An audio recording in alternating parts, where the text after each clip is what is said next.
നമ്മൾ പേഷ്യൻസ് വരുമ്പോൾ scan ചെയ്യിക്കുമ്പോൾ thick and endometrium കാണുമ്പം നമ്മുടെ ഒരു ഡിക്റ്റം എന്ന് പറഞ്ഞാൽ 20-നും 30-നും ഇടയ്ക്ക് DNC ചെയ്യാൻ പാടില്ല. 30-നും 40-നും ഇടയ്ക്ക് ആവശ്യമുണ്ടെങ്കിൽ DNC ഉദ്ദേശിക്കുന്ന എൻഡോമെട്രിയൽ സാമ്പിളിംഗ് 30-നും 40-നും ഇടയ്ക്ക് ആവശ്യമുണ്ടെങ്കിൽ ചെയ്യുക. 40 കഴിഞ്ഞ് ഒരു തിക്ക് എൻഡോമെട്രിയം കാണുകയാണെങ്കിൽ ഡെഫിനറ്റ്ലി സാമ്പിൾ ചെയ്യുക. എന്ന് വെച്ചാൽ നമ്മൾ എൻഡോമെട്രിയം സാമ്പിൾ ചെയ്യുമ്പം ഹൈപ്പർപ്ലേസി എന്നൊരു കണ്ടീഷൻ ഉണ്ടോ എന്ന് നോക്കണം. ഹൈപ്പർപ്ലേസി ഉള്ള പേഷ്യൻസിനെ ക്ലോസ് ഫോളോ അപ്പിൽ വെക്കണം. അതുപോലെ ഈ പോസ്റ്റ് മെനോപോസൽ ബ്ലീഡിംഗ് ആയിട്ട് വരുന്നവർക്ക് അൾട്രാസൗണ്ട് ചെയ്യുമ്പം നമ്മളിപ്പോൾ 6 മാസം മെൻസസ് വന്നില്ല, അതിനെ നമ്മൾ ആർത്തവ വിരാമമായിട്ട് എടുക്കുകയാണ്. 6 മാസം കഴിഞ്ഞ് ഒരു ബ്ലീഡിംഗ് എപ്പിസോഡ് വരുമ്പോൾ എൻഡോമെട്രിയൽ തിക്നെസ് മെഷർ ചെയ്യുമ്പം 4 താഴെയാണെങ്കിൽ കുഴപ്പമില്ല, അതൊരു അട്രോഫിക് വജൈനൈറ്റിസ് എന്ന് വെച്ചാൽ താഴെ ഈസ്ട്രജൻ കുറഞ്ഞത് കാരണം തൊലിപ്പുറത്ത് വരുന്ന വ്യത്യാസങ്ങൾ കാരണം ചിലപ്പോൾ ബ്ലീഡിംഗ് വരും. എല്ലാ പോസ്റ്റ് മെനോപോസൽ ബ്ലീഡിങ്ങും ക്യാൻസർ ആകണം എന്നില്ല. പലപ്പോഴും സെനൈൽ വജൈനൈറ്റിസ്, അതായത് ഏജ് റിലേറ്റഡ് ഇഷ്യൂസ് കാരണം ഈസ്ട്രജൻ കുറഞ്ഞിട്ട് തൊലിപ്പുറത്ത് പൊടിഞ്ഞിട്ട് വരുന്ന ബ്ലീഡിംഗ് ആകാം.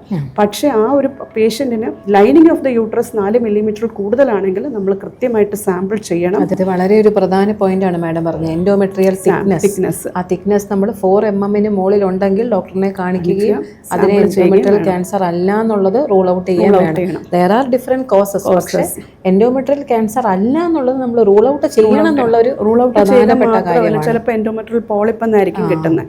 ഈ പോളിപ്പിന് ഫ്യൂച്ചറിൽ 10% റിസ്ക് ആണ് എൻഡോമെട്രിയം വരാനായി. ഈവൻ ഒരു അട്രോഫിക് എൻഡോമെട്രിയം റിസൾട്ട് കിട്ടിയാൽ പോലും അതിന് 10% റിസ്ക് ഫ്യൂച്ചറിലുണ്ട്.